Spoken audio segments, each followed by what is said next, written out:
Friends, how's everybody doing? We are an hour and 12 into this, and we have so much more. You know, this is like a little TV show. This is a special. My God.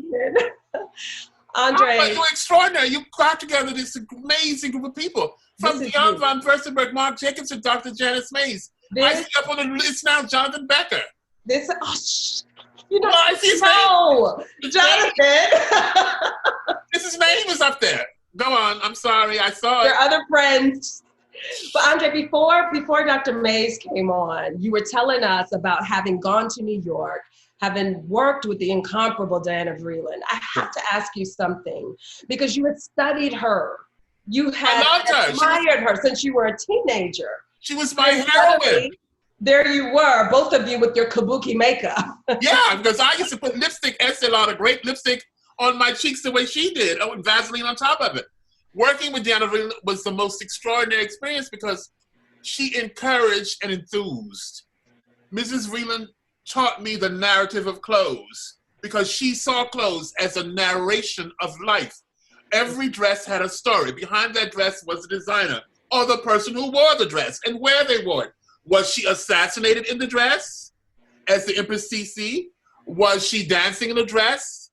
In a movie, Greta Garbo, in Camille, the dresses in 1974, we were working on romantic and glamorous Hollywood design, and we had the dresses of Greta Garbo designed by Adrian from Camille.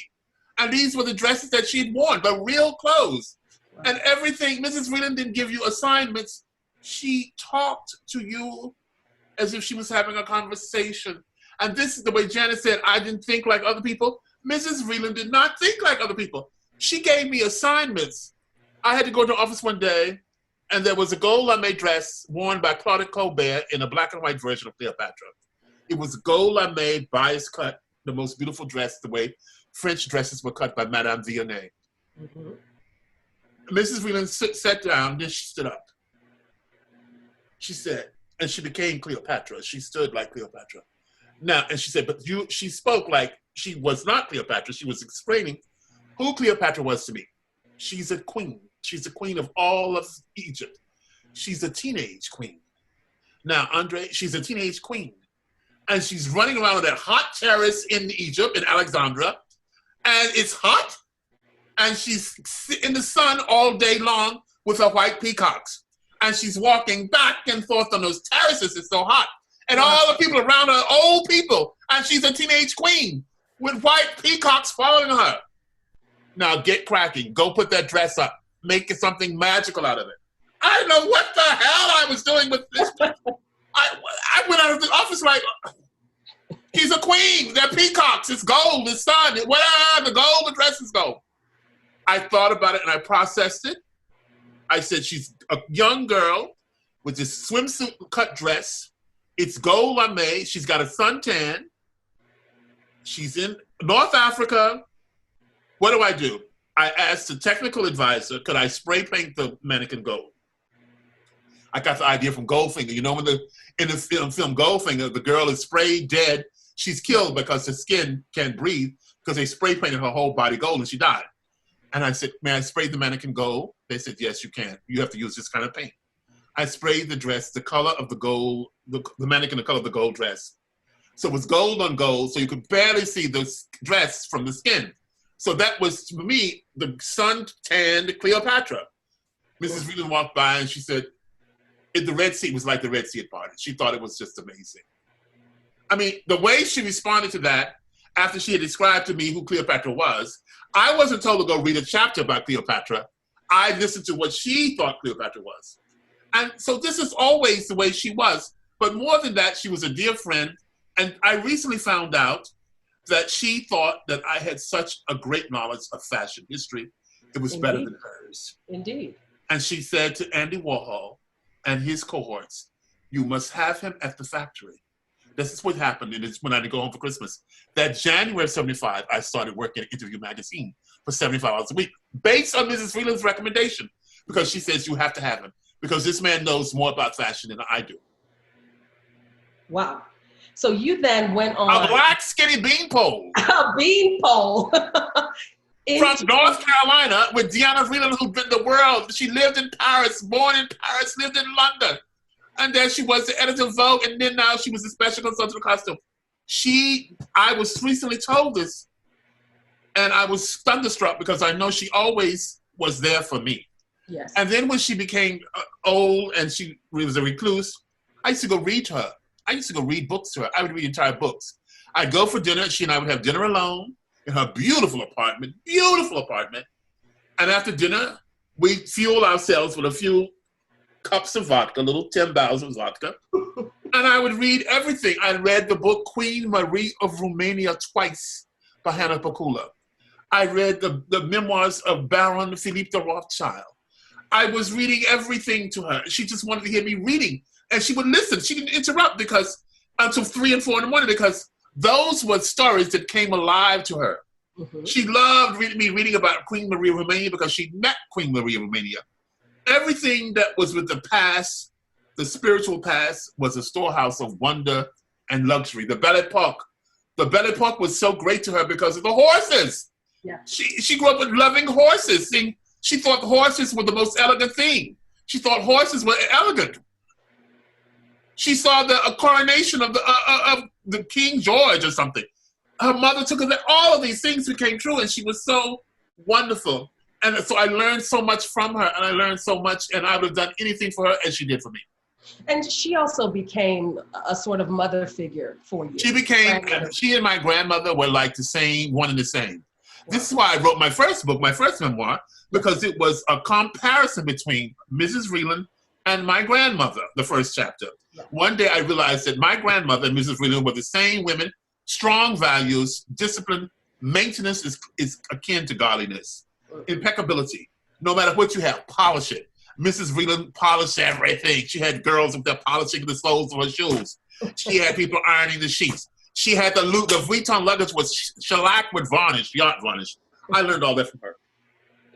You know, Andre, I'm just conjuring all of these images, and I'm seeing people in the chat saying we could listen to Andre forever. These stories are incredible. And your memory, my gosh, do you take some kind of vitamin? Like what? I got an elephantine memory. I take vitamin D and that's it. Oh my goodness, your memory is incredible. But Mrs. Vreeland, God bless Mrs. Vreeland. And now here, you see that picture? I do. Okay, I hope the audience can see it. This was a picture I styled with Jonathan Becker. He and I worked on this for W, and this was my favorite picture of Vreeland.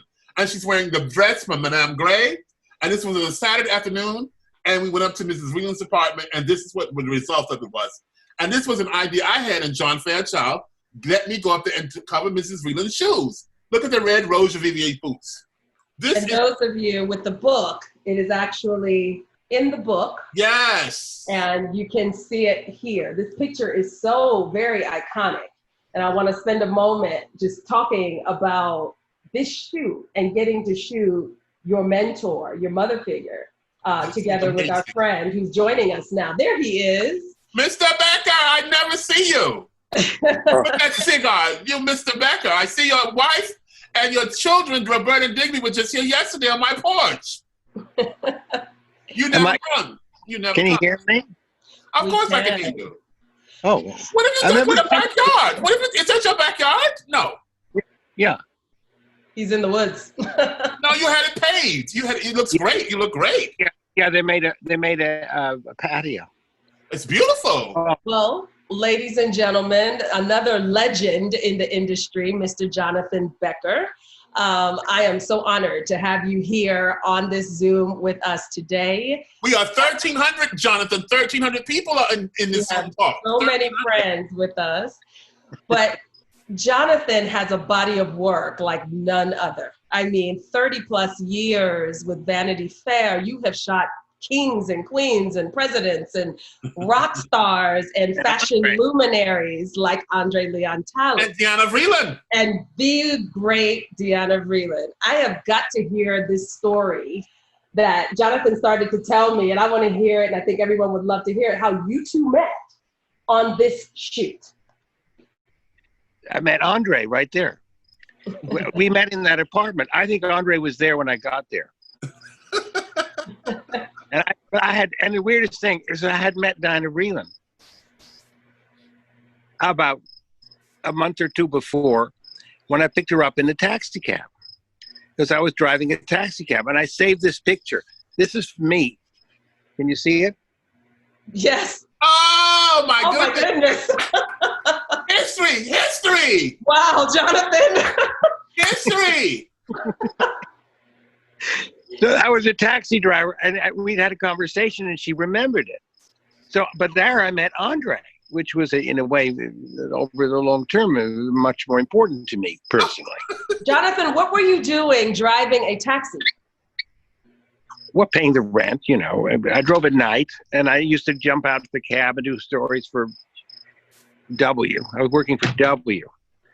I'd been in Paris. I was their first Paris photographer in '75, and I come back to New York, and one thing and another. Anyway, I only did it for 3 years. Mm-hmm. So I get to the house. There's André. Life was surreal, you know, in New York at that time. You never knew what was going to happen, and André was as surreal as a creature as me. I loved him. So you can't like André. You have to love André, and that's what happened. It's just you kind of he obliges you to fall in love with him, and we had a great time. We took the pictures, and on over the years we worked together. Show the picture of André in Paris. I first want to hear about you two. How did you capture this image, André? Tell me about the making of this image. Well, Jonathan was a photographer, and I've not met him. He was assigned with Mr. Fairchild, and he worked for W, and I didn't know him. And my role as editor and I wrote the story, was to get Mrs. Vreeland to cajole her into her ultimate favorite black velvet Madame Grey dress. And the only thing I was concerned with, I don't remember if I even spoke to Jonathan, was to get her into that dress on a Saturday afternoon. Do you know what it takes to get her rigged up in that frigate of a gown? And I had to have a conversation with her about Madame Grey. And I love Madame Grey, as did she. So to get her into the dress, she did it for me. Then she put on the Bulgari snake. The enamel snake is a belt. And she'd been given that by Bulgari, and she turned that belt into a necklace. And then she put on her beautiful shoes from Dalco of Rome, her court shoes with the cocards. And then Jonathan suggested that she sit on the sofa like this. Mm-hmm. I thought it was Mary Queen of Scots. I thought this is a photograph of Mary Queen of Scots on her red throne. And all I kept doing was just talking to Mrs. Vreeland and just giving her the build up that she would build me up. You know, Mrs. Vreeland, she just lived on the moment. And sometimes she didn't even talk to you. She just made utterances. Robe de style. I said, Mrs. Vreeland, could you possibly wear your robe de style for this shoot? It's about your shoes, because I was doing a story on her Rose Riviere boots, her rock boots a la Mick Jagger, and her red court shoes from Dalco of Rome. I said, Mrs. Vreeland, it would be so wonderful in your black Madame Velvet, your black Madame Grey. And this dress was truly a magnificent dress. Mm-hmm. And it was easy. And once I got her into it, Jonathan took these great pictures. And these pictures are iconic. And I have them on my desk. I have pictures in frames. Jonathan's giving me photographs in frames. And, I am also proud to say I am the godfather to Jonathan's daughter, Roberta. Oh, you guys are family. Now, there is another photograph of Jonathan. You guys, this one is in the book. And I turned and he was in Paris. That was taken for Vanity Fair. Okay. Tell us about the making of this image and how you cajoled André into this. I don't think I ever cajoled André. André does what he wants to do. Yeah. And all I remember was he wanted to be on the bridge. He said, which bridge? He said, where he's going to be. It had to be at 4:30 in the morning when the sun was coming up. Oh, yeah. With that picture, that picture is André's vision. Same with Diane Vreeland. I mean, he really did style that picture. I didn't have so much to do. All I remember is having a very good time.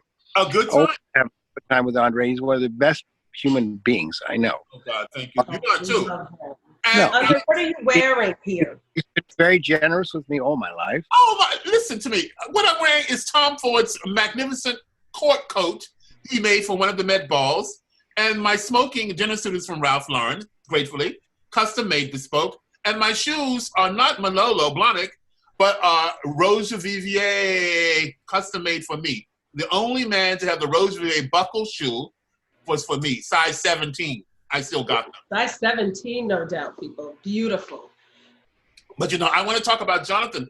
Yes. Jonathan has such a great body of work, as you say. Jonathan is a very special person. He has known everyone from Elaine. He's just, and he started his career with the great Brassai. He has letters from Brassai. Am I right, Jonathan? Of course, it was my great hero. And he started because he had great mentors like I did. Brassai was his mentor. So therefore, he became this great photographer. He's traveled all the world. He's done all the great grandees of Spain. Vanity Fair used to have him in the great days of Graydon Carter, running around doing all the great stories. He has great books. He's done grandees. He's done socialites, celebrities, athletes. He's also everybody. Well, look where you are now. There you are, the Lord of the Manor. I call him, what do I call you? Tom Jones. No, I was, I'll think of it in a second. But I love that the patio, you see, he has this beautiful house in Bedford. It's a beautiful place. Allsworth, yeah. Because he's the Lord of the Manor. He runs around there with plus fours and cigars that cost about $20 a piece. I don't know where he gets them from. I got now. So Jonathan and Andre, you two worked on a gorgeous show for SCAD of Jonathan's work. I want to hear a little bit about putting together that retrospective and how you got to SCAD and then brought this show to life. Well, Jonathan got to SCAD because of me, because I invited Jonathan Alexander to SCAD. Mm-hmm. And then from that came the exhibit and their beautiful catalog with Eudora Welty on the cover. He photographed Eudora Welty. Do you know how important that is? Yes. Eudora Welty? Come on.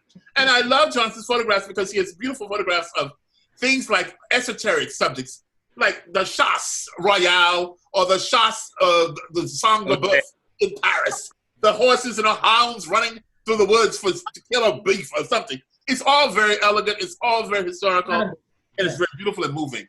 And he is a great, great photographer. And he's one of my favorite persons ever in the world to me. And I love his family. And I love Alexandra. I love Roberta and Digby. He's got a young son that's going to be great. He came to see me yesterday at the end of the day. And I just realized he's 10 years old. He's going to be great. And so is Roberta. They're the most beautiful children, and they're the most well-behaved children when they're not tired. Oh. They're not tired, and they're beautiful. This I know. I've got a couple of them, and they're not tired. But Alexandra and Jonathan keep the standards. Alexandra's on my best dressed list in the book, and they have standards. Alexandra's clothes. I said, Alexandra, who does Roberta's dresses? Those dresses are impeccable. Who does those dresses? She says, I iron them. Iron them? And let me tell you, ironing is an art. The art of ironing is not to be dismissed. Hello? Alexandra? Hi. I'm just talking about you and how you iron Roberta's dresses. Yeah. And you had a beautiful, is that your house? Yeah. Why, it looks so elegant. What's up, honey? You all have done something. You all have the angle, Andre. It's just the angle. Andre. Oh, I see you in the window. No, I'm playing on the interview. Hold on. Someone else wants to say hello. Hold on. Hi, Roberta, Digby. No, it's the dog. Oh, God. God. No, Where are Roberta and Digby? Oh, I don't know. They're busy. Love you, Andre. Love you. Love you. I love the way the house looks like. Jonathan, I hear you're doing great. Oh, look, there's some tape. You're doing something. You're painting. He's all Mr. Allsworthy. Look at the Lord of the Manor. I love that. The Lord of the Manor, he calls him. I love that. Family. And Jonathan lives for his family. He's out there on the road. He travels with the family. I remember we were in the airport. I think it was for the time he did the photograph of me in Vanity Fair. And he was Alexandra was dragging the luggage. Alexandra was smoking a cigar. And the nanny, Alexandra, handle this luggage. I'm going to have a cigar. There was Alexandra, bedraggled yet chic as ever, with his hair in a chignon, running through the Charles de Gaulle with 2 kids, a nanny, and tons of luggage because he had to travel with the photographer's equipment. But Jonathan is the Lord of the Manor, and it's just so wonderful. And I'm so happy that I know them. They're in my life, and we've been very close in this pandemic. So you brought together a great group of people. Thank you so much, Jonathan, for getting on here with us. Don't go off. Don't leave. Thanks to André. Thanks to André, by the way. I'm not only, I never set foot in college. Not thanks to André. There's nothing to do with André. But thanks to André, I'm a doctor. Because the SCAD, I'm Dr. Becker. Because André fomented my whole relation with SCAD. And it means so much to me. And SCAD was wonderful for us and me, and you did a great job with the exhibit. And I'm so proud of you. I'm always so proud of your photographs. You should have shown the photograph of me that Gloria Fontaine and Taxes bought. The one of me in her house in Rome. You know, the one with the white robe? A body of work, I'm telling you. I will come back to you, sir, because I think we need to have a chat just with you to go through your illustrious career. Thank you so much, and love to your family. And thank you for joining us tonight, Jonathan. Bye. All right, you take care. Love you, Jonathan. Alexander. You've got some very special friends, sir. I'm blessed. And I know I'm 71 years old, and it took me decades to make these friends. I haven't known Jonathan for 5 years. I think this picture was done in the early 80s or something when I was at Women's Wedding. He told me when he met you in the 70s. Listen, and so this goes way we are not talking. And Alexandra was my editor at Vogue for 15 years, and we never had a fight once. Wow. And she is a great, great lady. She's a great lady. She's a tower, and she has wonderful values too. And she's so elegant. I mean, yesterday she had the most beautiful blouse on. It was with lace and lawn, like Victorian lawn, and her skirts are designed by her husband, Jonathan, wrap skirts, and it's almost like Amish elegance. What do you mean designed by him? She has a beautiful wrap skirt to the ground that she wears every day. Yeah. That she has in different fabrics. Jonathan is a very big lover of style. Uh-huh. Jonathan has more clothes than I do. I mean, I saw bags and boxes of hats. He has collected shoes from Marrakesh. He has collected jackets from Marrakesh, from the suits. Oh, wow. He has quite a collection. I designed a skirt. It's a wrap skirt, sort of like a dancer's skirt to the ground. And it's in different fabrics, you know, corduroy for winter, beautiful cottons and paisleys and things in evening. And I said, how many skirts did Jonathan design? He designed one skirt, but he had it made for her in so many different kinds of fabric. It's an everyday uniform. But it maintains a uniform that is really very unique. And she came down yesterday with Roberta and Digby, and her children are always beautifully dressed. Although casual, they are beautifully dressed. Elegant, yeah. So André, I noticed that you dedicated this book to your pastor, the good Reverend Doctor. Yes. And I think I mentioned to you before, I was reading this book, and by the time I got to page 23, I was clutching those pearls that Marc had on. Yes. And I couldn't believe some of the stories. They were wild, André. You compared those 70s and the Andy Warhol days to Sodom and Gomorrah. Well, as Diane said, we thought we were living in a liberated world. And that's the world we moved in. And I moved through that world, and I survived that world. I mean, I recently did a story on Fire Island for WWD. I saw that. I mean, I couldn't believe the things they showed me pictures. And I said, who took those pictures? They said, you did. And you wrote a story. And they interviewed Beth Ann and Stephen Barrows. But Fire Island was a place. It was Sodom and Gomorrah. But I survived all of that. Tell me about Fire Island, because all of us have seen the photos of Fire Island from this past July 4th, and it was tragic for a pandemic. Yes. But tell us about the times in Fire Island that I saw in the Women's Wear Daily shoot. Fire Island, I would call it Ile de Fuego in French. It was an oasis of beauty, nature, the way Jonathan's back porch looks in the woods. The nature, the weather, the sea, the ocean, the sky, the woods, the walks, the boardwalks. It was a place that was not so far from New York. You take the train or a seaplane, and you end up in utopian environment for the weekend or for the week if you had a house there. Now, I never rented a house there. I was always a house guest. But houses were very expensive in the 70s, and I remember the king of Fire Island was Stephen Barrows and Calvin Klein. They had houses. So I was always a guest at Stephen Barrows' house or Giorgio Sant'Angelo. But everyone, and Diane's husband, her first husband, Egon von Furstenberg, had a house there. He used to rent a house there too. And it was just a place and it was a liberating place for gay people. The biggest social event was to go on tea dance. Every day of the week, tea dance started at 4:30 at a place called the Botel. I had never seen a disco outdoors with people dancing in their Speedos out in the South. To be frank, it was the first time I saw the ocean because the fire alarm gave onto the ocean. Yeah. And I saw this beautiful body of water. So there would be motel tea dancing, and there would be men in Speedos looking like Greek. They had bodies of Greek gods.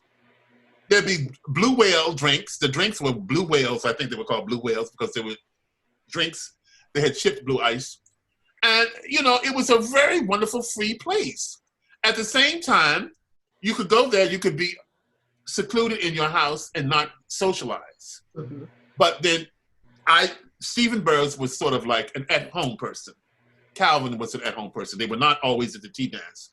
And they just loved going there and just unwinding and having their friends around, Beth Ann, and you have wonderful dinners, open grill. Now, there was the Sodom and Gomorrah side, and there was sexual activity 24/7, of which I saw some of it firsthand as an observer with Manolo Blahnik when he first came to the island. That's how I first met Manolo. I met Manolo on Fire Island. Oh. He came down from Montauk, where he'd been staying in Andy Warhol's compound, and he'd been there with Bianca Jack, and he came down to stay with Peter Lester, our mutual friend from England. And Manolo arrived with his beautiful Vuittons, and in his Vuittons were matched sets of Rive Gauche silk shirts and linen trousers in very beautiful colors, geranium red, peacock blue, lettuce green, and with each outfit he had matching Oxfords made in linen that he designed himself. And this is how Manolo and I became very good friends in the 70s, and we still are. I met Manolo on Fire Island. The first night we went to a party, we were watching a film called Boys in the Band at someone's house by the pool. It was 10 o'clock at night. And so there was punch and, you know, hot dogs. Well, the next day at 2 o'clock in the afternoon, Manolo and I were still laughing and hysterical. We were hysterical laughing about anything we said. We were later told the punch had been spiked.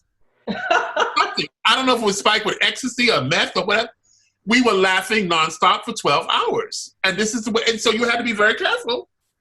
You had to be very careful about Fire Island. But although it was very innocent, it could be very dangerous. I remember once I went to Fire Island with my great friend, Marina Spiano, who died last year. She was at Saint Laurent. She was a very great icon of fashion. And she took a seaplane and we went out and we got off the seaplane. You have to wade through the water to the shore. And we were on the island. We went to the tea dance. And one night we went out dancing all night until 4 or 5 in the morning. And as the sun came up, we had to step over people on the boardwalk, passed out from drugs, from drink. Oh. And then we stepped into someone's house. And it was like a scene out of Luchino Visconti's The Damned. There were boys piled on top of boys, piled on top of boys, asleep. I saw about 20 boys on one bed. And that made no sense to me. And I said, Marina, if I get off this island, I'm never coming back. Marina and I got off that island that day, and we never went back. You never went back? You know, it signaled to me that this was a place of danger, freedom and danger. On one side, you had the luxury of the beautiful nature of the place. You had the liberation of the dancing, of the gay scene. And then you had the danger of the drugs and the sexual debauchery. Now, clearly, this was before AIDS. And Fire Island exists today, and it still is there. And I hope that it's a great sanctuary for beauty and people can go and unwind in their homes. But it was very, very, very dangerous to me. Yeah. In your book and in some of the articles that I've read, it talks about you carrying your upbringing with you into the scenery. So you never quite, you may have observed, but you never quite. Oh, I was afraid because I'd been a sexual abuse. I didn't know how to, I was afraid. I didn't trust anyone. I didn't want anyone to touch me. Yeah. I was afraid. And I was afraid, as I gave you my example the last time, part 1 of our Zoom talk. Yes. When Andy Warhol, he was doing the oxidation paintings with Victor Hugo, who was very much a part of the Fire Island scene, which means Victor Hugo would pee on a canvas and Andy would splash the paint and mix it up.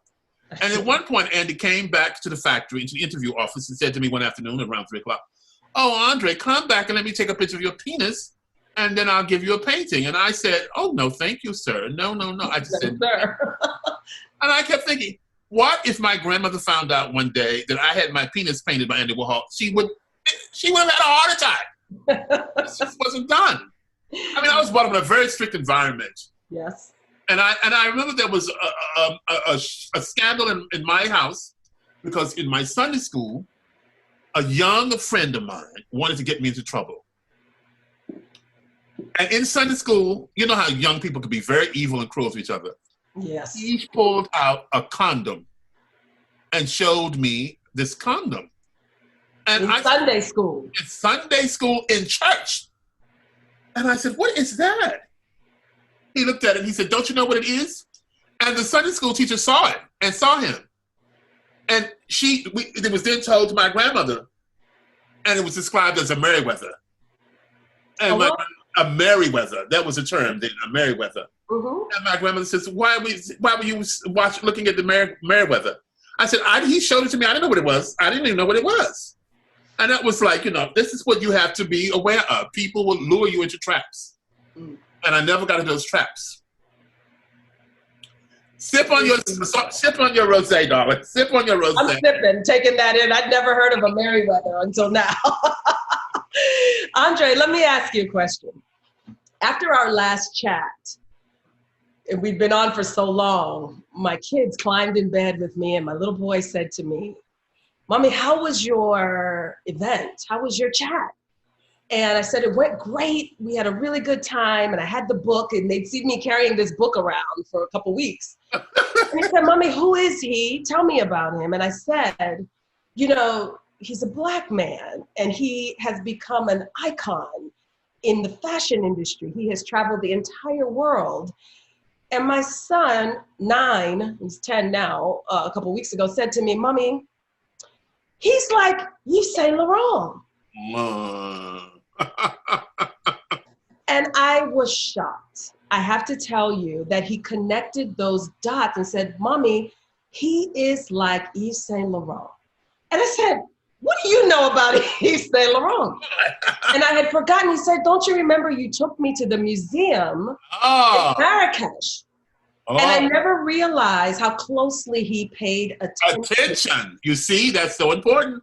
And quickly likened you to Yves Saint Laurent. Wonderful story. And I thought that was so beautiful. It's so beautiful. And you took him and he remembered. He remembered and connected the dots. I said, visit to the museum in Marrakesh. Yes. The great museum of Yves Saint Laurent. Beautiful. But that he connected the dots. And now he, in his head, a Black man, can be like Yves Saint Laurent. And that was the piece that really got me. It got me right here. Oh, that's so beautiful. Yes, I thought I would share that with you because I thought it was really special. That's such a beautiful story. Yes, and so tell us about Yves, because you have some fabulous friends and we only read about him, but you lived that life and were very dear friends with him. Tell us about meeting him. Yves was just the most magnificent human being. He was very flawed. He was very strong, yet very weak. He succumbed to things like drink and drugs, but at the same time, he was the most powerful poet of style and fashion. Yves, he breathed. There was something about him that just fashion came through his veins. And he was a very elegant, tall person. And I got to be close to him through Betty Catrou. Betty Catrou was Yves' best friend. Mm-hmm. Really his best friend. She was there when he died. She was in his bedroom. And they were like brother and sister. So I became close to Yves through Betty. I couldn't have gotten close to Yves without Betty. Betty introduced me to Yves, and I was, of course, going to review Yves' collection for Women's Wear Daily. But Betty would take me to dinner with Yves at Yves' house. Then we'd go out to dancing at the club set, the gay club set, where Janice, on the night before Janice and I were to go back to Brown, I had to borrow 50 francs from Janice and Yvonne. And they says, why do you need 50 francs? I said, I've got to go to club set. That's where Grace Jones dances on the table with no underwear. And so Yves was just a poet. He was a master. He was a man of very few words. He was an extraordinary human being. Somehow you had to just be in awe of his creation, the way he drew, the way he sketched. He got a prize in 1952 or 54, I don't remember. And this what started him. He started at Dior. He had a breakdown. he was go to the army. He went to an institution, and Pierre Berger took him out, and he started his own couture house. And Yves Saint Laurent was, for me, and I would think Marc would say that, one of the greatest influencers of all fashion. Anybody in fashion today owes much to the way Yves Saint Laurent saw fashion. He did my first show in Paris was in January 1978. Here I am, a beanpole, in a beautiful suit on the front row at the Yves Saint Laurent Couture Show, next to John Fairchild. The show is the Broadway collection. Mr. Fairchild called it that. It was his title. It was inspired by Porgy and Bess, the Gershwin folk opera. And I said to Yves, what inspired you to do these clothes? He says, I was listening to the music of Porgy and Bess on my radio in my Volkswagen on the way to work. And from listening to Gershwin's Porgy and Bess became a collection of beauty. The collection, my first show, the collection, I just even want to talk about the clothes. And then the music reminded me so much of the South. They looked like church clothes that I saw throughout my entire life. The attitude about dressing up for church was embedded in that show, which took me right back to North Carolina, to my missionary Baptist church. The attitude, the elegance of Munya, the star, and Kira in the straw boater hats, and the jackets, and the chiffon scarves, and the sandals, bowed at the ankle, belted at the little snippy sandals, the glove, everything reminded me of the Black Missionary Baptist Church. Not the clothes, but the attitude of the people wearing the clothes. And then the way the patterns and the music and the richesse of the satins. So this is when I became very close, because I went back to the office and had to report on the Saint Laurent collection. Yeah. And Mrs. Vreeland wrote in a letter to me and talked about this. It's in the book. In the book, yeah. 1978. How I described the clothes of Eve, the wedding of Paloma Picasso, as if I had worn the clothes. It's because this came to light to me. And I would go see Eve, and he didn't say much, but he always spoke in French. He could speak English. But you could see him tying a bow. And I have always said, I have never seen anyone tie bows, approach a bow with these long tapered hands the way Yves Saint Laurent did. The only other person that did it was Oscar de la Renta. They had something in their hands that spoke. No, you don't have it, darling. You don't have it. I'm sorry. I know I don't have it, but it just reminded me. But your bow is nice. But he trembled. He trembled. En tremblant. He trembled with the bow. He fussed, but he didn't. Heavy hand. He caressed. Souplesse. Finesse. Quiet. Reverent. Going to see him was like going to church. To see him present a dress to your collection was like akin to going to church services for me. And I just respected him so much. And then we would go to Club Set, the gay Club Set. Betty and Eve and I would arrive. And because we're VIPs, they would put us behind the bar. And we would stand there, and we would probably high on vodka, because I remember once Eve and Betty and I drank about 3 bottles of vodka. Each one of us had a bottle of vodka. Oh. When I was 27, 28. Who did those things when you were young? Yes. And so we got to the Club Set, and we just stood there. We were like zoned out of our minds, drunk, but acting like we were so grand and intimidating and imposing, like staring at people. And we were zombies on alcohol. And Betty Cottrell had a beautiful ring on, a diamond. Mm-hmm. The next morning she called me. She said, Tale, I've lost. This was taken out of the book from my editor, Pamela. I don't know why she wanted to take this out of the book, but she thought it didn't have any point in the book. But I told the story, but this was edited from my book, and I followed the advice of my publisher, my editor. I don't know why. She never explained why she took it out of the book.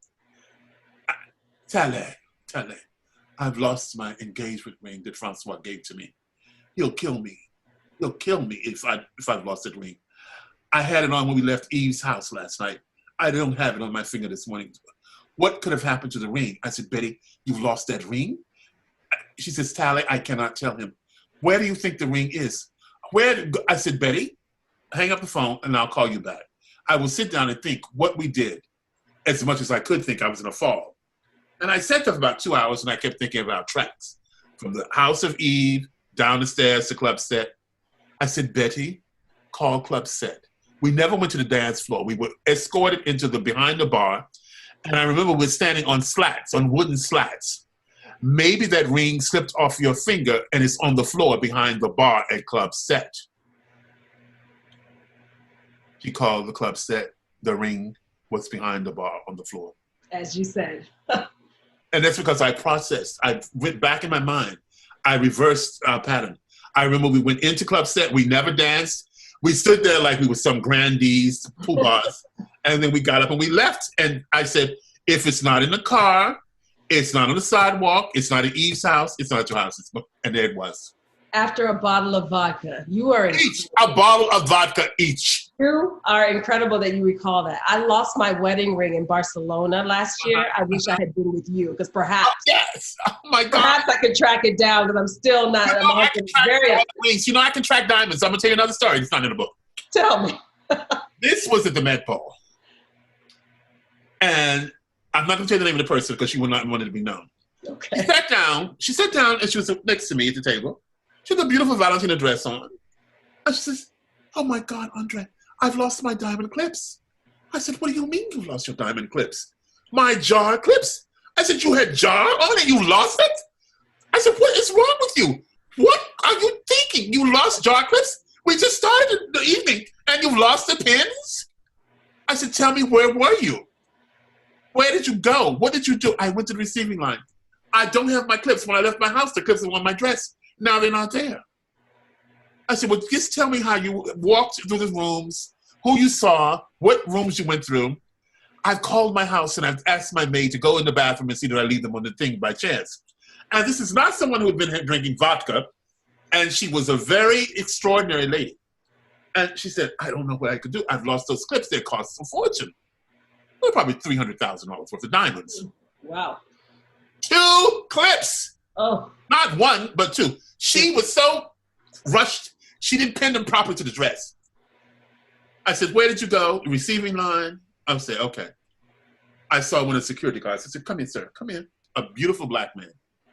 I said, would you go to security and ask if they found any jewelry? Half hour, he comes back with a piece of tissue paper. He unfurls the tissue. There are the 2 diamond clips. I said to the girl, her name is Daphne Guinness. Daphne, open that bag and give him every cent you got in there. Whatever you have, give that man as a tip. Get that evening bag out and give him all the money in it. She wrote me a letter. I still got it. She would not have had those clips had I not thought to ask security.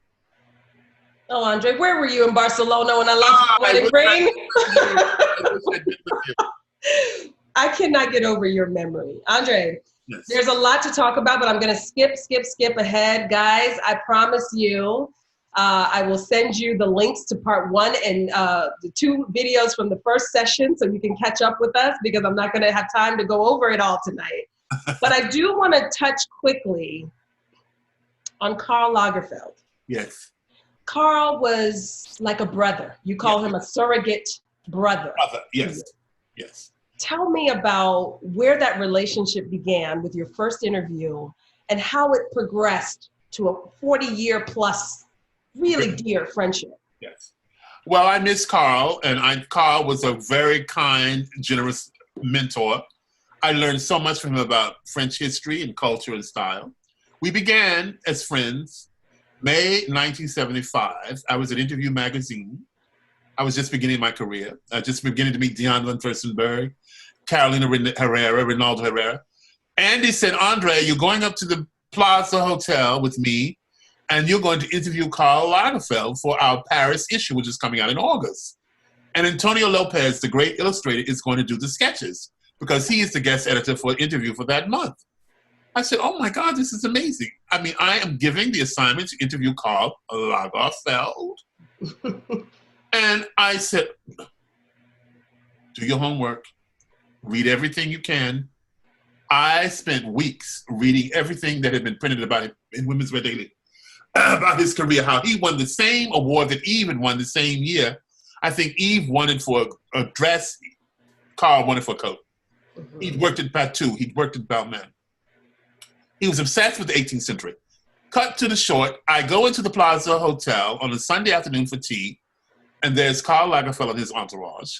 There's Andy Warhol and his entourage. I'm a part of the Andy Warhol entourage with Antonio and Juan to do the sketches. And I think there was Fred Hughes. And I sit down.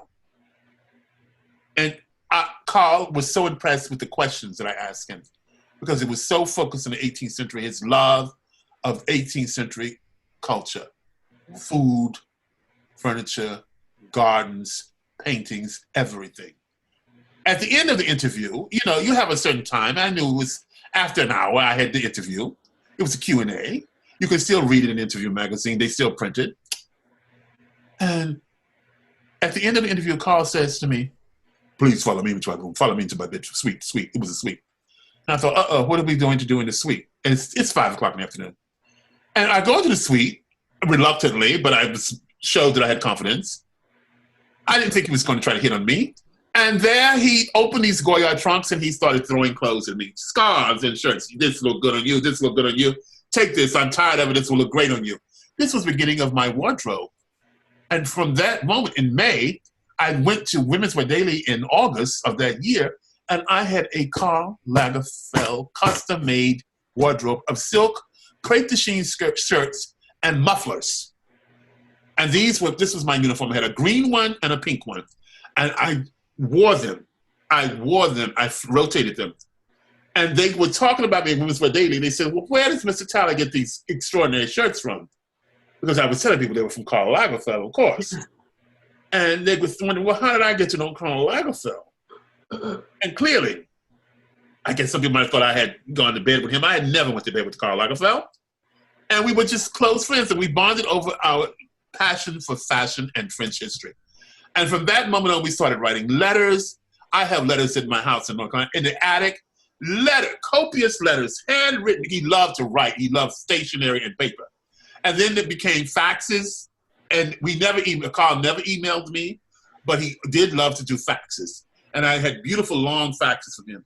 We would fax in the middle of the night. We would talk in the middle of the night for hours.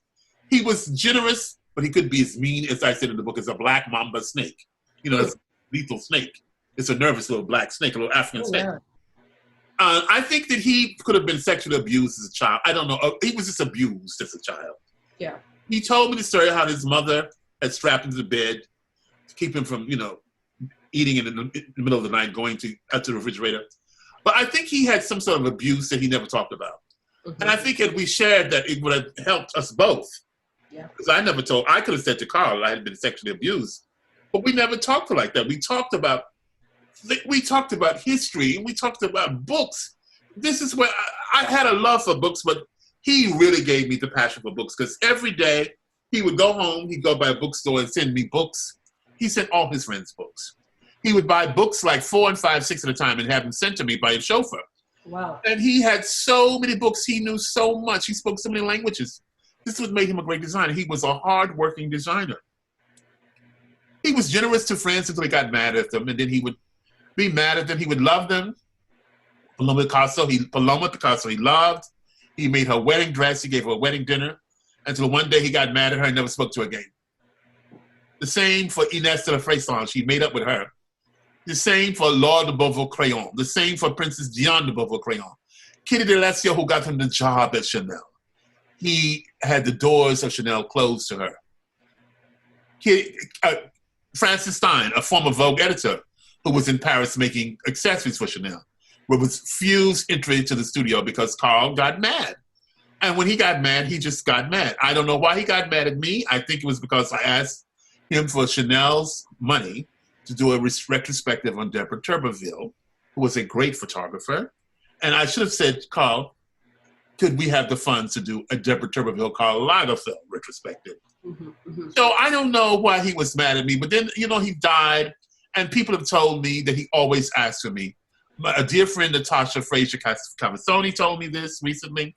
Edward Innenfeld told me this in Nigeria, that Karl had seen the documentary, and he always asked for me. So I guess he really realized that I was a serious, serious friend and loved him. I loved him like, I love Diane von Furstenberg. I love Jonathan Becker.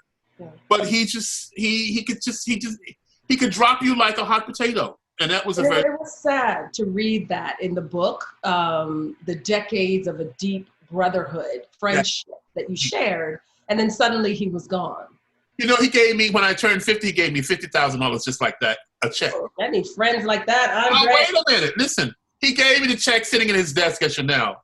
And Anna Winter was sitting right next to him, so she knows. And then they were whispering. And I said, they're whispering. I'm looking at the board of the clothes.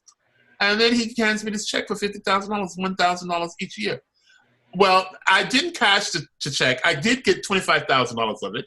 But $25,000 I didn't get, and I still have that check at home on my wall in North Carolina.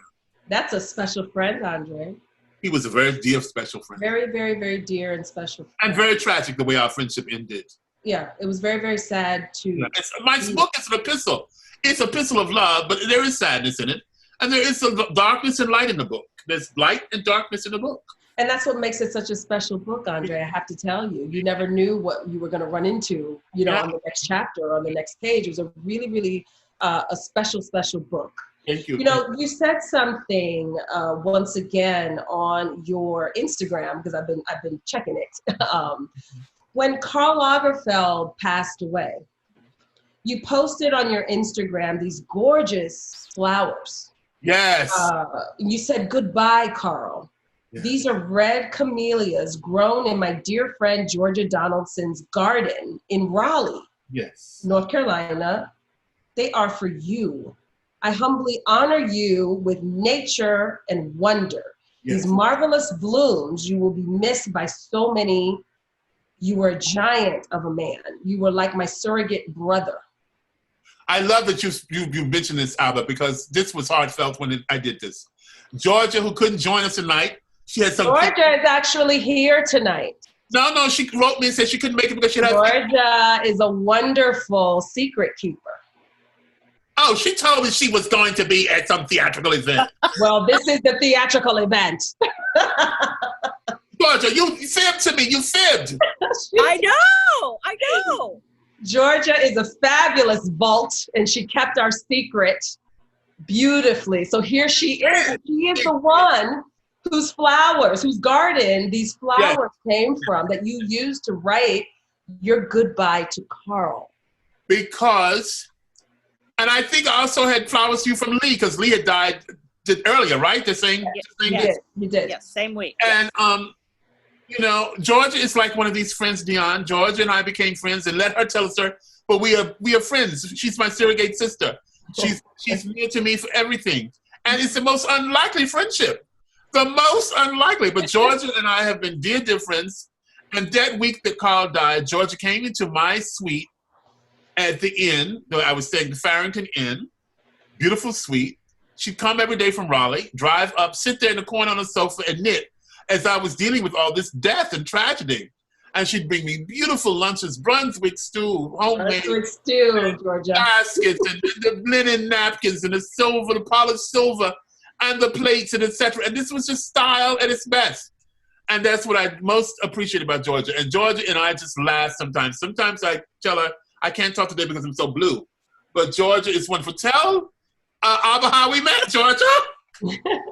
Well, first of all, I'm just thrilled to be here because I'm your not famous friend. And I just want everybody to know that he has friends who are not famous and that he's true to his friends, whether they're famous or not. Yeah. We actually met because he came down when he wrote his first book, his first memoir. He came down to North Carolina to do a reading for a charity function, and I was in charge of picking him up at the hotel, and I was so excited to meet him. But I didn't realize how large he was. And I went into the hotel, and there he was bellowing at the man because something had gone wrong. And he comes out in a huff, and he looks at my car, which is a Toyota Camry. And I don't know, which is a very small car. And he says, "You expect me to get into that?" And I said, "Oh, get in, big guy." Oh! He was so stunned that he got in. And then Yes, Then I'm Georgia. driving down the highway, and you know how the light on the dashboard says door open when the door isn't completely closed? Well, the door was not completely closed because, of course, he didn't fit into the car. So I'm driving down the highway with the door open, flashing at me. Are you kidding me? With Andre in a camera? Andre. And I'm thinking, like, I'm never going to make it. I mean, somehow he's going to fall out of the car. We're not going to get to the luncheon. You know, I'm going to be in such trouble. But anyway, that's how we met. And I have followed his career for many, many years. And I think we bonded because I can make him laugh and he makes me laugh. And we just giggle all the time. That is so special. We love books. We love books and we love luxury. She has beautiful flowers and she makes wonderful preserves. And she loves can, like my grandmother cans. I do. And does needlepoint. She's made wonderful needlepoint pillows. And it was more hysterical than George's pretending. That was the ride from hell. That was the ride from hell. Like when I swabbed Legos, I thought I was going to die. I thought I was going to die in that Toyota Camry. Yeah. That should have been in the book because I'm picturing this. This is hilarious. No. And let me just tell you, George has been wonderful. I've been to her daughter's debutante. Julia, we came out in a cotillion, and Julia had on the most alarming. Oh, don't tell the world. Don't tell the world. Tell us. Oh, it's too late, Georgia. Tell us. Spill it, Andre. Well, she was a debutante. I've never seen a debutante wearing platform plexiglass hooker heels. Now, Andre, she got it at a very fine sex shop in New York City. In New York City! And she had green hair, too. She was the one debutante who had green hair. Had green hair.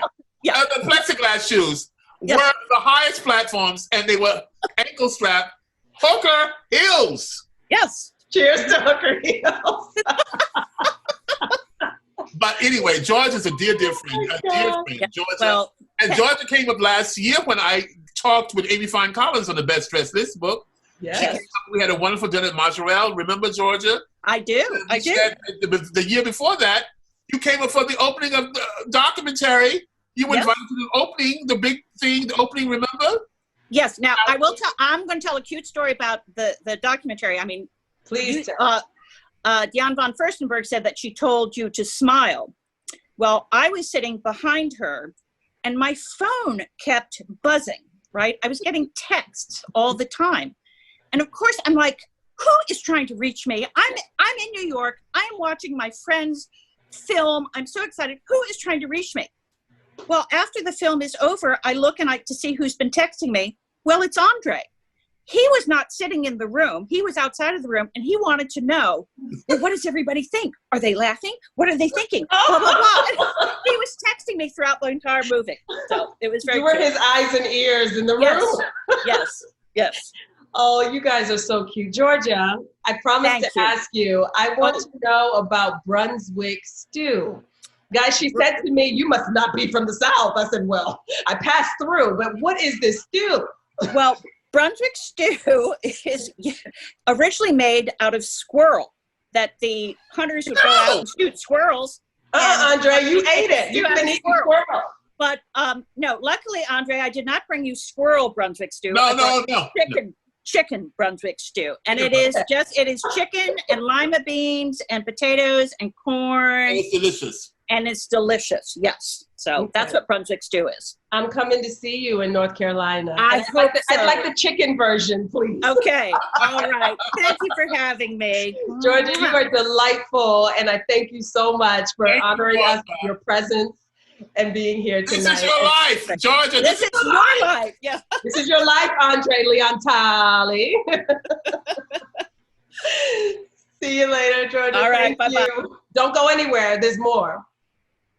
So, André. I love those curtains. Where are those curtains from? You don't miss a beat. I swear you see everything. I love the curtains. I do see. André, the kids in the chat room, of course, want to talk about Vogue. Yes. So you found yourself at Vogue in the 1980s, having fantasized, having devoured these magazines all your life. And suddenly you had the opportunity and there you were. Did art imitate life?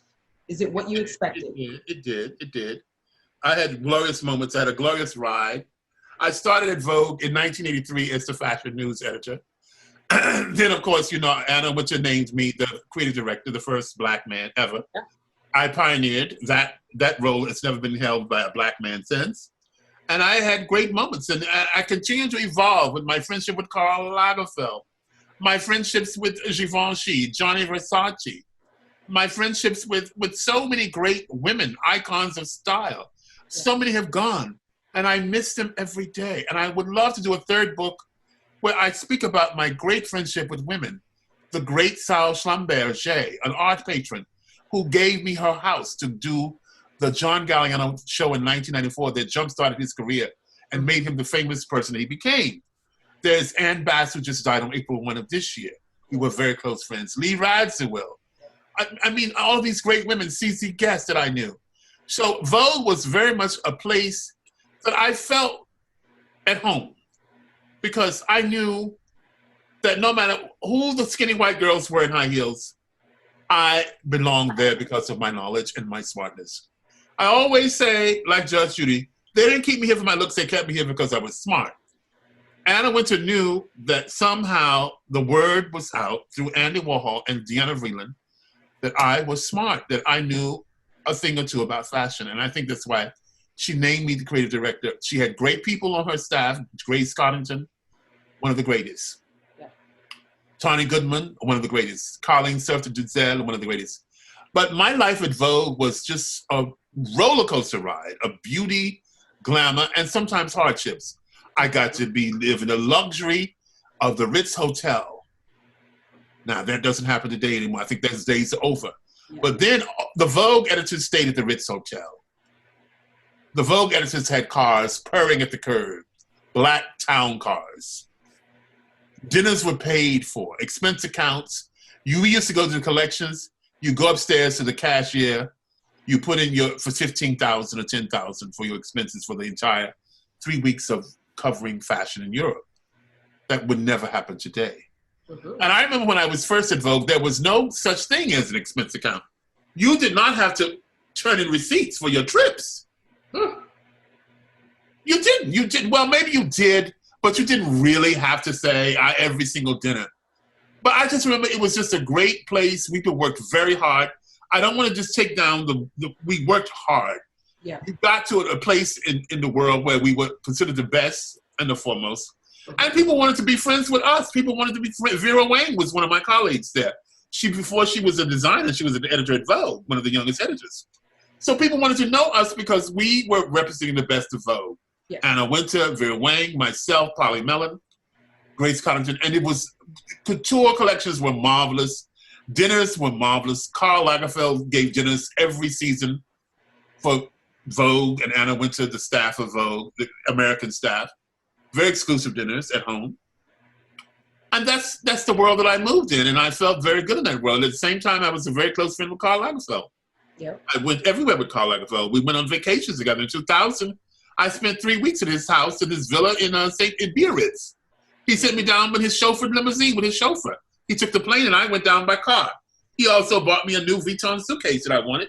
I said, I need a new suitcase for my clothes. And he said, go buy it. It was $7,000. Oh my gosh. Friends, I need friends like this. Because he wanted me to be happy. And then I wanted to make him happy because I didn't want to go to his house without the right luggage. And I had clothes made for that trip. I had clothes made in the Barbès section of Paris, the African district of Paris. I had my caftans made. I went 2 Saturdays. I went and bought the fabrics one Saturday. I went to Mr. C and ordered the caftans. The next week, I picked up 7 caftans. Yes. Beautiful. And Vogue was a place where I learned about discipline. I learned the narrative of writing about houses as well as collections. Yeah. People. I did the obituary when Yves Saint Laurent died. I did the obituary where Mr. Ferré passed away. Mm-hmm. And I also did the most wonderful thing, Eliza Reed Boland's wedding, Oscar de la Renta's stepdaughter. Oh, That was a great thing I did, the story on the wedding. And Arthur Elgore did the pictures, and it was just wonderful. I remember meeting her. You remember we had that lunch in yes. DC at Sheikha Al-Sabah's house? Yeah. You wore a Tom Ford caftan with diamonds on it, Andre. I couldn't take my eyes off you that day. Yes, that was a great day. That was a great day. Diamonds on it, Andre, and there we were. It was Diamante. Well, whatever it was fabulous. And we were sitting at this table, and she sat next to you. She came down on the train from New York, and I couldn't even believe I was in this room with you. She had a great wedding. Her wedding was great. It was in the country house of her mother and Mr. De La Renta, and it was one of the most special, spectacular weddings. Her dress was by Balmain. It was just an extraordinary wedding, and everybody who was anybody was in New York. And the music was great. Benches were made. It was just a very, very chic, waspy wedding, I must say. I'm sure it was. It sounds like it. So you and Anna were peas in a pod, it seemed like, for many, many, many years. Until we were not. Until you were not, you know. So the people want to know what happened. Well, I think that Anna, I don't wish her any harm. I wish her the best. And this is a book about love. As Diane said, it was not a nasty book, a revenge porn. I just wanted her to know that I felt slighted when she took away the red carpet interviews at the Met Gala and the podcast with no explanation. And that's the way she operates. And, you know, she operates that way, but I don't think that's the humane way to be. I would have loved if she said to me, she could have emailed me or called me and said, Andre, we're moving in another direction for the red carpet chats, because I know they were successful. I know from the people who would look for me and talk to me, Jennifer Lopez, Serena Williams, et cetera, et cetera, et cetera. And so she got a young influencer, and that's the future. The young influencer on YouTube has 2 million followers or something. And that's the way to go, but it just should have been explained to me. And that's part of the book. That's part of my big disappointment, because I've been there for Anna, she's been there for me. And that's what hurts me the most. Yeah. And, you know, she's apologized for intolerance towards diversity at Vogue. Yeah. Since this systemic focus on systemic racism has come about in America. Yes. And since then, I think she's put Simone Biles on the cover. Yes. Simone Biles, the Olympian. Mm-hmm. And I think that's a very good move that she did that fast. I want to say that the future of Condé Nast, it looks hopeful. I know that Vanity Fair has photographed Viola Davis for their upcoming cover with the first African-American to ever photograph a cover for Vanity Fair. His name is Dario Calmez. Mm-hmm. And I know that because he's told me, and I went through the experience with him, although it was a secret. And as Vanity Fair is following in footsteps when Anna had Mr. Mitchell photograph Beyonce for the first cover. Yes. Mm-hmm. So there are inroads being made. And although I'm not a part of that world anymore, I'm happy to see that things are happening. But the most important things that are happening for the future of the industry are the people themselves, the African Americans and Africans who can find ways to be relevant. Edward Innenfeld, of course, is a great pioneer for British Vogue. He's doing great things. He just recently had a columnist who is a transgendered person. Mm-hmm. That is amazing. He sends his love to you, Andre. This date just didn't work, but he was going to pop up in this room, but he couldn't. He couldn't make it with us today. But he sends his love and how much you mean to him. And this transgendered person describes how, at the age of 14, he was in public toilets having sex with men. He's now a columnist at Vogue, British Vogue. That's an important movement. A person who's transgendered is a Vogue columnist? Come on. And everything. I mean, Dario Calmez is the future of fashion. A great photographer. He's he's a curator of African culture. He's a great photographer. He is an artist. I read recently, the digital formats are going to be the future of fashion. Mm-hmm. There's a young African lady named Mumvamba. I think she's located in Maryland. She's 27. She has a 3D model called Imani. Oh, yes. Hanifa. Hanifa. Yes. This is the future of the fashion industry. How clever is that 27-year-old girl to be selling clothes for $500 Yes. in plus sizes and small sizes, and based on a 3D digital model called Imani. Yes. This is the future. When people say, what do you see the future fashion? I see those kinds of individuals who will permeate and influence and impact fashion. Absolutely. Ariel will be a great, great influencer with his cover and his future work. Mm-hmm. And of course, our dear friend, and I'm sure she can't be here, Samira Nasra, the first African-American woman to be named editor-in-chief of Harper's Bazaar. Oh, absolutely. And these are the future. This is the future for fashion. Yeah, she sent the most lovely note to me today. So you know, a sidebar, if it weren't for her son's event, she would have been here today. So perhaps people will be part 3, because there's some people we need to talk to who couldn't be here tonight. And Samira, I know Samira very well, because she was Grace Coddington's assistant at Vogue. Yes. And now she is the editor-in-chief at Harper's Bazaar. That's amazing. And this is progress. This is amazing progress. Yes. I thought I'd never see the day when there would be an African-American woman at the head of a luxury fashion magazine called Bazaar. And here we are. Here we are. Andre, I've got a lot of questions, and so I'm going to ask a few quickly, and then I'm going to cut you loose because it's already 9:23. So we are at 2 hours, 23 minutes.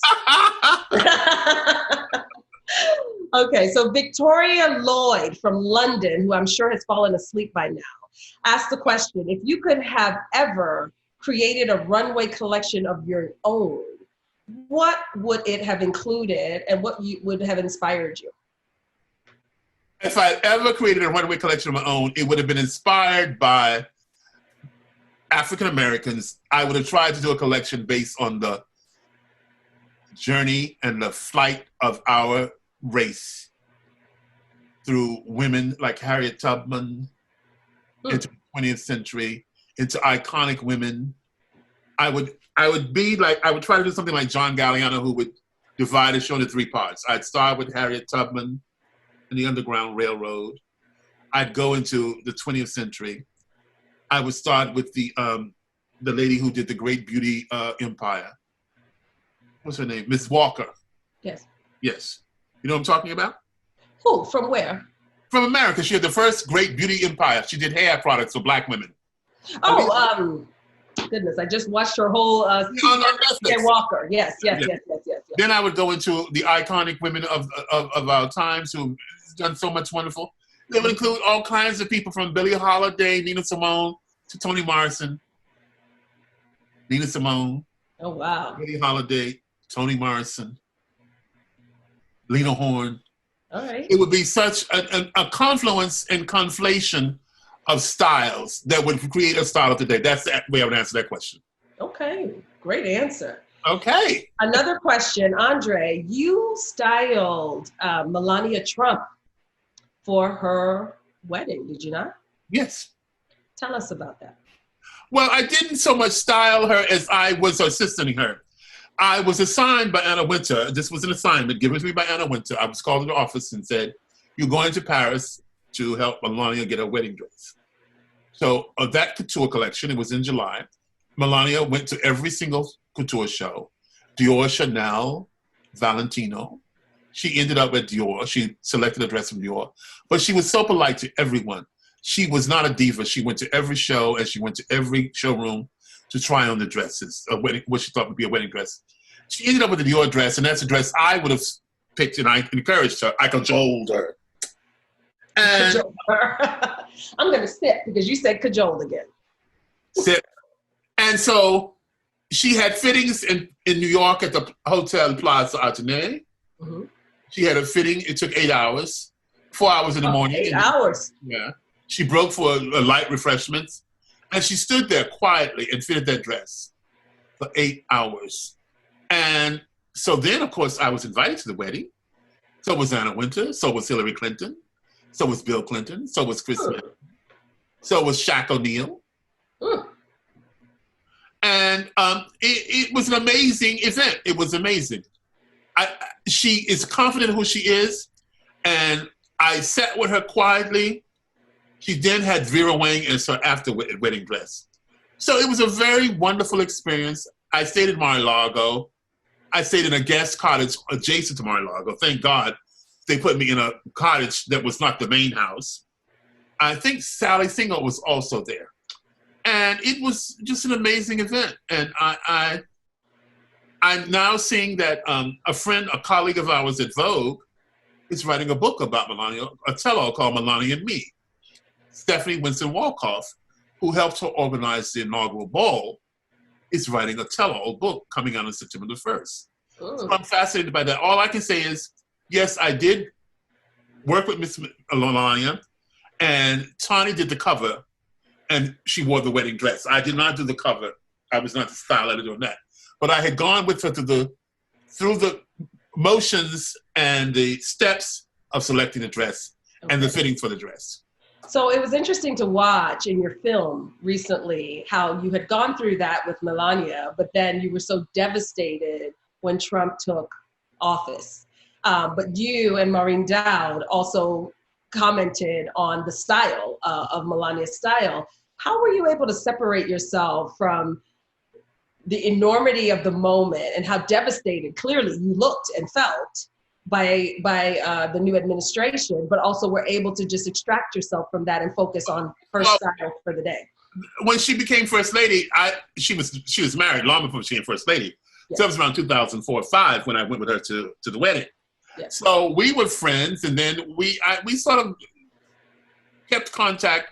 But when she became First Lady, I wanted to honor her as First Lady, and I did extract myself from the devastation of the moment. And I was very praising of her in her choice for the Ralph Lauren powder blue coat, a jacket, and dress, and gloves, et cetera, et cetera.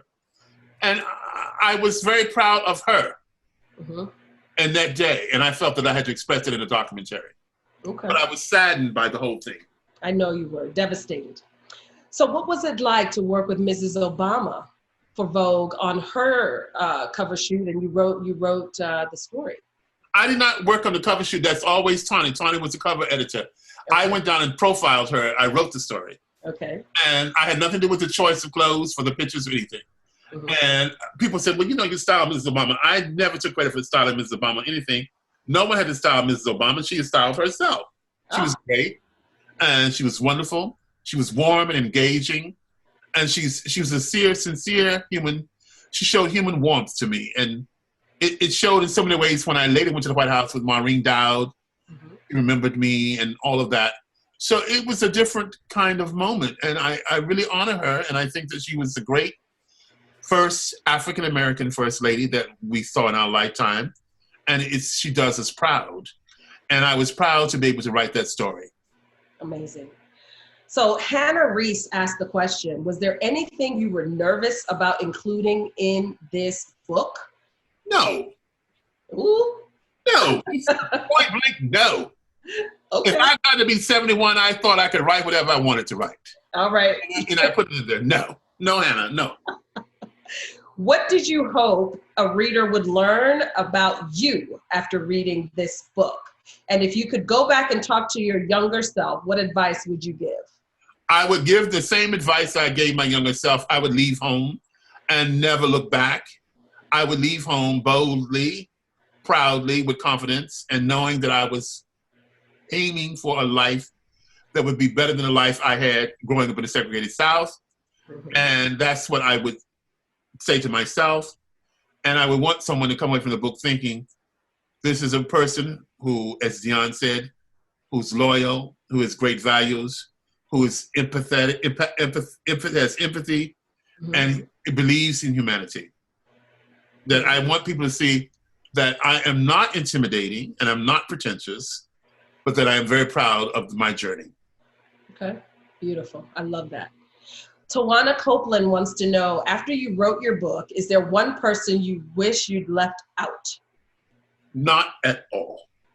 There are people I wish I had included, but... Okay. Next book. Next book.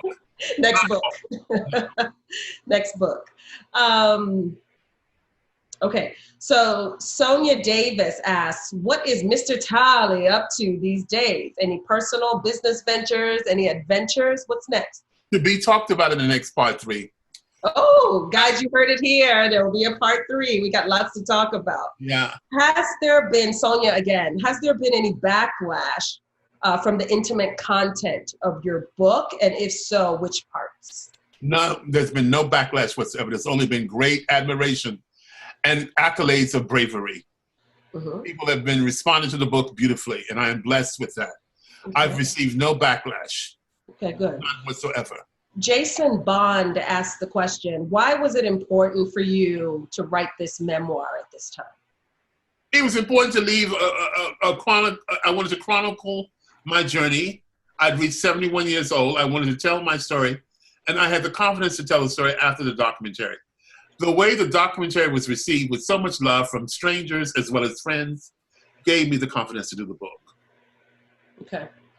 Victor John Villanova asked the question, is the world of luxury at risk of extinction in this current economic and social climate, or will it morph into something else? Well, as Marc Jacobs says, he's going to figure out how to morph it into something else. There's a future for luxury. Luxury is always in demand.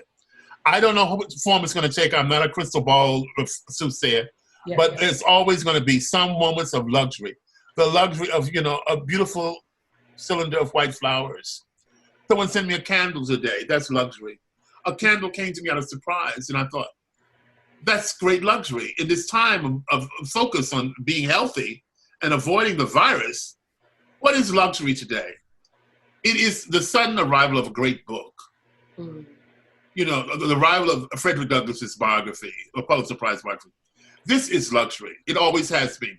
The luxury of knowledge is what is always going to be there, and people are going to find a way to find luxury in every possible way. It could be the luxury of food, ordering online, ordering your beautiful organic shampoo, the luxury of buying an organic cotton mattress. I think there's going to be a focus on the essentials of life, which are luxurious in their own way. Mm-hmm. Gardens. I went to the garden store before Easter. It was like a supermarket outside. Yes. People were just absolutely. We're spending all our time plant. People want to see things grow at this moment. Yes, very good point. Pamela Donahue and Maggie Honda asked the question, who was one of your favorite Chanel Couture clients? Oh, that would have to be... Or Saint Laurent.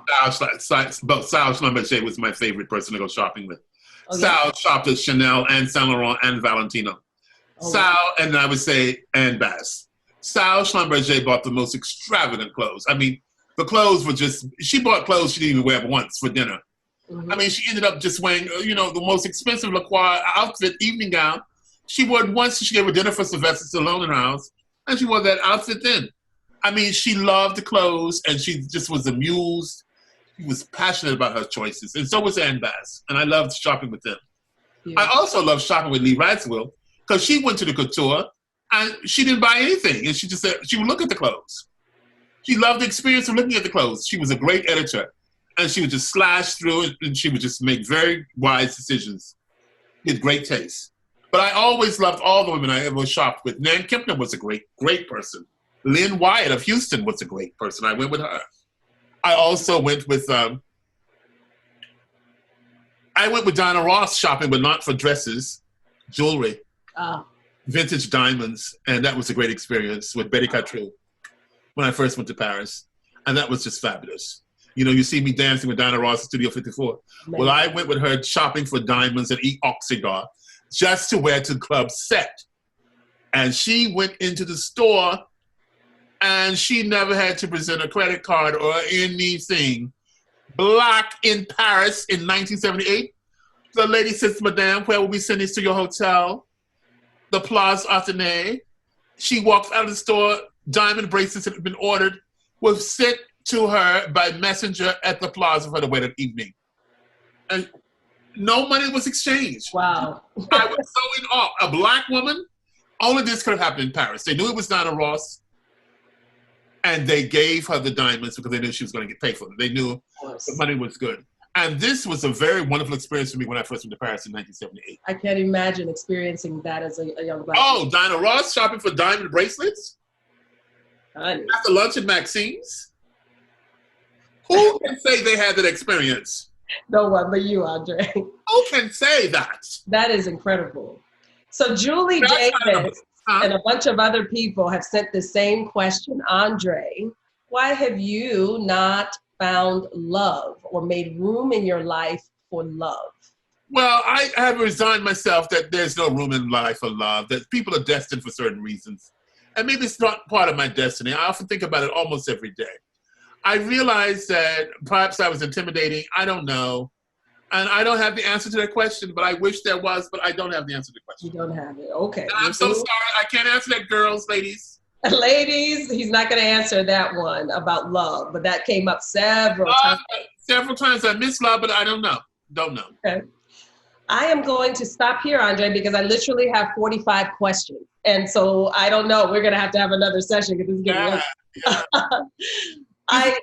This has been wonderful, Abba. You are so wonderful. And honestly, I love the storytelling. And thank you for your patience and time. And thank you it's my pleasure. Dr. Mays, Georgia, Jonathan Becker, Diane, Marc, all of the friends, and to all of you. And I know that there were several people who got locked out because we got full. We just could not handle all of the demand. And so I promise you guys, within a week, I'm going to have this video polished up and we're going to publish it so that everyone who was not able to be with us tonight can see it. You can share it with your friends, and I'm sure we'll be back with some more news of other things. You've been great. You're just brilliant. It's just brilliant. I love you, Andre. So I love you too, and I thank you for this great opportunity. It's just made my summer. This is one of the greatest evenings of my life. I'm so appreciative that you pulled my friends in, Jonathan, Janice, George, and Diane opening, and Marc. Oh, what a surprise. That was so beautiful. I was almost teary. I wanted to cry because these are people who've been part of my life forever. They know me. They know the real me. They truly love you. And so thank you for sharing your life with us, your time with us. And guys, like I said at the top, find us on social media. I'm at @TAA_PR. Andre is on Instagram. Yes, that's him.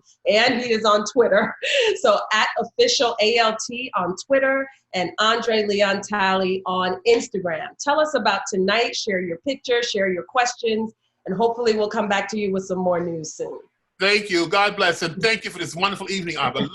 Love you, Andre. Take care, and good night, everyone. Thank you, everyone, for listening in. Thank you, all you 1,300 people. Buy the book. Love you. Buy the book from an independent bookseller. Love you. Love you too, dear. Take care. Bye-bye.